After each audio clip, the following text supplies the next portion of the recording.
Polisi menangkap artis X atas dugaan penggunaan narkotika. Anak konglomerat Y dipidana penjara 2 tahun karena menjadi pengedar sabu-sabu. Jumlah pengguna zat psikotropika terus meningkat. Sekitar 15.000 jiwa melayang sia-sia setiap tahunnya. Duh, serem banget ya berita pagi-pagi gini ya.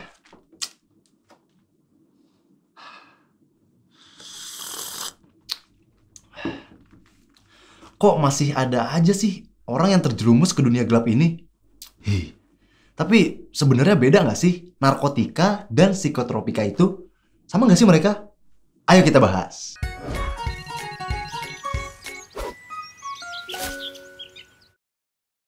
Narkotika, psikotropika, dan satu lagi nih, zat adiktif, sering disebut dengan istilah nafza. Tapi ketiganya ini sedikit berbeda. Menurut Undang-Undang Nomor 35 Tahun 2009, narkotika itu zat yang bisa bikin kesadaran kita menurun dan bisa juga ngilangin rasa nyeri di tubuh kita untuk sementara waktu. Kayak obat bius gitu deh. Nah, narkotika bisa berasal dari tanaman. Biasanya disebut narkotika alami. Terus bisa juga berasal dari zat yang bukan tanaman, yaitu narkotika sintetis. Zat yang sepenuhnya dibuat oleh manusia pakai zat kimia. Dan ada narkotika semi-sintetis yang berasal dari zat opium. Opium ini asalnya dari tanaman poppy atau Papaver somniferum. Tapi kemudian diolah lagi jadi zat-zat narkotika. Kalau psikotropika beda lagi nih. Psikotropika itu zat atau obat yang bisa mempengaruhi kerja susunan saraf pusat kita. Hasilnya, dia mempengaruhi aktivitas mental dan perilaku orang tersebut. Biasanya bakal lebih hiperaktif gitu. Sama kayak narkotika. Psikotropika bisa berasal dari sumber yang alamiah maupun sintetis. Contohnya, ekstasi dan sabu-sabu. Nah, kadang orang awam gak bisa bedain nih, mana yang narkotika dan mana yang psikotropika. Perbedaan mencoloknya adalah, kalau narkotika, dia bakal nurunin atau bahkan ngilangin kesadaran penggunanya. Kalau psikotropika, dia justru bakal buat penggunanya makin aktif karena pengaruhnya. Terus ada satu lagi nih, zat adiktif. Dia itu semua jenis zat atau obat yang kalau dipakai terus-menerus bakal buat seseorang ketagihan atau adiksi. Ini mirip kalau kamu main game online, karena seru banget jadi ketagihan. Kalau dilihat dari sejarahnya nih, nafsa sebenarnya udah dipakai dari zaman dahulu kala. Pada tahun 2000 sebelum Masehi di Sumeria, tumbuhan Papaver somniferum yang sekarang jadi sumber opium sebenarnya udah banyak dikenal. Zaman dulu, orang-orang pakai serbuk sari dari opium ini buat ngilangin rasa sakit. Terus mereka juga pakai buat berburu, karena serbuk sari tersebut bisa membius hewan-hewan buruan. Terus di 330 tahun sebelum Masehi di India, tumbuhan candu dipakai sebagai bahan makanan yang bisa memberikan efek relaksasi. Mungkin teman-teman bingung, efek nafsa ini ada bagusnya juga ya? Tapi kok malah sekarang banyak yang dilarang? Nah, sebenarnya zat psikotropika ini banyak manfaatnya dalam dunia medis atau kedokteran. Tapi kalau penggunaannya disalahgunain atau melebihi dosis yang dianjurkan, malah bakal ngasih efek yang sangat berbahaya bagi kesehatan sendiri, bangsa, maupun negara. Nah, berdasarkan efek yang dihasilkan, zat-zat nafsa bisa dibagi ke dalam 3 golongan, yaitu stimulan, depresan, dan halusinogen. Yang pertama, golongan stimulan. Sesuai namanya, zat ini menyebabkan organ tubuh kayak otak dan jantung terangsang untuk bekerja lebih cepat. Gimana sih sebenarnya zat stimulan ini bekerja? Jadi, waktu tubuh ngerasa capek, misalnya kamu habis lari maraton atau habis nyangkul di sawah, tubuh kamu bakal ngasilin zat adenosin. Nah, kalau reseptor di otak kita ketemu sama adenosin, otak kita bakal tahu kalau kita lagi capek dan bakal nyuruh kita buat istirahat. Kalau capek enaknya kan istirahat ya. Tapi kalau seorang pengguna terpengaruh sama zat stimulan kayak sabu-sabu, ekstasi, kokain, atau kafein, mereka bakal kesulitan buat istirahat. Zat-zat terlarang tadi punya struktur yang sama dengan adenosin. Hasilnya, reseptor di otak malah nerima zat-zat tadi. Jadinya, bukannya bakal ngerasa capek, malah tubuh penggunanya bakal ngerasa lebih berenergi dan happy banget. Nah, saat konsumsi zat ini dihentikan, reseptor bakal berikatan dengan banyak adenosin lagi, yang akan menyebabkan tingkat kelelahan jadi lebih tinggi. Saat itulah, para pengguna nafsa bakal ngerasa lebih banyak ngebutuhin zat stimulan ini. Jadinya, mereka malah jadi kecanduan. Lain lagi ceritanya, kalau zat stimulan masuk ke aliran darah. dia bakal ningkatin aliran darah sehingga jantung akan bekerja lebih cepat. Kebayangkan ya, kalau biasanya kalian lari 1 kilometer setiap hari, terus dinaikin levelnya jadi 10 kilometer per hari. Pasti bakal capek banget.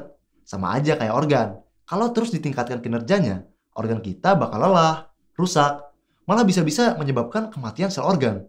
Waduh. Salah satu contoh yang deket banget dengan kita nih, si kopi hitam yang elegan ini. Kamu pasti udah pernah minum kopi kan? Kalau habis minum kopi, rasanya bakal berenergi dan gak ngantuk lagi kan? Nah, kopi punya kandungan berupa kafein yang merupakan zat stimulan. Tapi jumlahnya cuma sedikit kok. Satu gelas kopi mengandung kurang lebih 150 mg kafein. Sedangkan batas normal konsumsi kafein adalah 150 mg per kilogram berat badan. Artinya kalau berat kamu 50 kg, kamu bakal overdosis kalau minum lebih dari 50 gelas kopi per hari.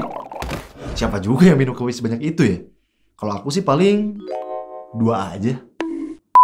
Golongan nafsa yang kedua berdasarkan efeknya itu golongan depresan atau penenang. Zat ini bakal menekan atau mengurangi fungsi neuron di dalam sistem saraf pusat yang bakal menyebabkan aktivitas pemakaiannya jadi melambat atau bahkan tertidur. Kita ambil aja salah satu contohnya nih ya, yaitu alkohol dalam jumlah yang banyak.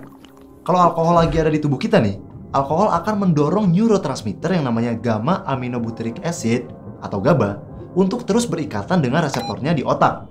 Nah, saat ini terjadi, jalur ion klorida yang bermuatan negatif akan kebuka dan ion ini akan masuk ke dalam sel otak. Hasilnya, aktivitas otak akan menurun dan ini bisa menekan rasa sakit, takut, bahkan gelisah.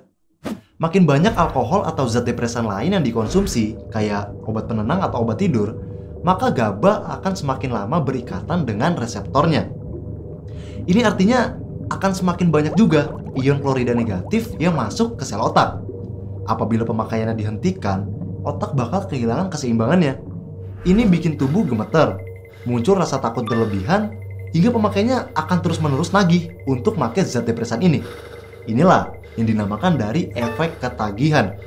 Tapi penggunaan dalam jangka panjang akan membuat ion klorida negatif ini malah menjadi racun dan akhirnya terjadilah kerusakan otak, penurunan kerja jantung, dan juga sistem gangguan pernapasan, koma, bahkan kematian. Nah, masih ada satu lagi nih, efek nafsa yang terakhir, yaitu halusinogen. Kamu pernah nggak lihat singa bersayap, hinggap di pelangi? Bagi orang yang normal, hal itu nggak mungkin ada. Tapi, bagi orang yang udah kena efek halusinogen, hal yang tadi itu bisa aja jadi nyata menurut dia. Untuk lebih detailnya, kita ambil salah satu contoh zat halusinogen, yaitu jamur kotoran sapi, atau Paneolus cyanescens. Disebut jamur kotoran sapi karena jamur ini memang tumbuh di kotoran sapi. Jamur ini mengandung senyawa psilocybin.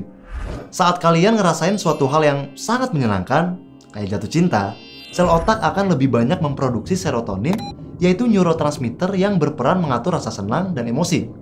Psilocybin memiliki struktur yang sama dengan serotonin, jadi dia mampu berikatan dengan reseptor serotonin. Makin banyak jumlah psilocybin, maka akan semakin banyak pula reseptor yang berikatan. Akibatnya, timbul rasa senang yang berkepanjangan. Efek halusinasi yang ditimbulin bisa dari segi penglihatan maupun suara. Orang yang terkena dampak zat halusinogen bakalan susah buat ngebedain mana yang nyata, mana yang khayalan. Bukan cuma itu, efek ini ternyata berpengaruh terhadap sistem saraf tepi yang mengakibatkan pandangan kabur, gangguan tidur, atau rasa takut yang berlebihan. Selain jamur kotoran sapi, ternyata ganja dalam jumlah sedikit, bunga kecubung, lem, bensin, dan lysergic acid diethylamide atau LSD juga merupakan golongan zat halusinogen. Minuman keras, miras, apapun namamu, tak akan ku teguk lagi dan tak akan ku minum lagi walau setetes. Secuil. Jadi, gimana teman-teman? Udah tahu kan bahayanya nafsa bagi tubuh kayak gimana? Nah, dampak negatif yang ditimbulkan dari penyalahgunaan nafsa ini juga ada banyak. Dari sisi psikologis, pengguna narkoba biasanya akan menjadi lebih emosional dan temperamental. Hal ini terjadi dikarenakan terganggunya sistem neurotransmitter pada susunan saraf pusat. Nafsa bakal mengubah perasaan, mood, atau emosi penggunanya dengan drastis. Jenis narkoba tertentu, terutama alkohol dan sabu-sabu yang termasuk kelas uppers, bakal memunculkan perilaku agresif yang berlebihan dari si pengguna, dan seringkali mengakibatkannya melakukan perilaku atau tindakan kekerasan. Kemampuan berpikir rasional penggunanya juga bakal turun drastis tuh. Selain psikologis, nafsa juga menyebabkan gangguan fisik pada tubuh kamu yang disebut gangguan fisioneurologik. Dia bisa mempercepat atau malah memperlambat denyut nadi, jantung dan paru-paru, yang ujung-ujungnya bisa menyebabkan kematian. Uniknya, kalau kamu pernah kecanduan tapi tiba-tiba berhenti, gangguan fisioneurologik bakal tetap ada. Biasanya, rasa sakit akan menyelimuti sekujur tubuh. Kayak flu berat gitu deh. Nah, ada juga nih dampak ekonominya. Bisa nebak gak? Dia itu bikin kantong kita jebol karena ngabisin banyak banget uang. Kabarnya, harga nafsa ini bisa ratusan ribu sampai jutaan rupiah per gramnya. Kalau satu mangkok bakso harganya 10.000, berarti bisa beli 10, bahkan ratusan mangkok bakso. Mendingan bakso nggak sih? Udah sehat, lezat, berkhasiat lagi. Terakhir, ada juga dampak dari segi sosialnya. Tentunya kalau kamu ketahuan ngedrugs, itu bakal ngerusak hubungan kekeluargaan dan pertemanan di lingkungan sekitar. Kesehatan masyarakat sekitar juga bakal kepengaruh karena penularan HIV, hepatitis, dan tuberkulosis akibat penggunaan jarum suntik yang berulang. Nah, karena pengaruh negatifnya banyak banget, pemerintah sendiri telah melakukan pemberantasan narkoba dengan membentuk Badan Narkotika Nasional dan undang-undang yang mengatur penggunaan narkotika di masyarakat. Masih ingat kan video yang di awal tadi? Undang-Undang Nomor 35 Tahun 2009. Nah, dasar hukum tentang penyalahgunaan nafsa tertuang jelas di sana.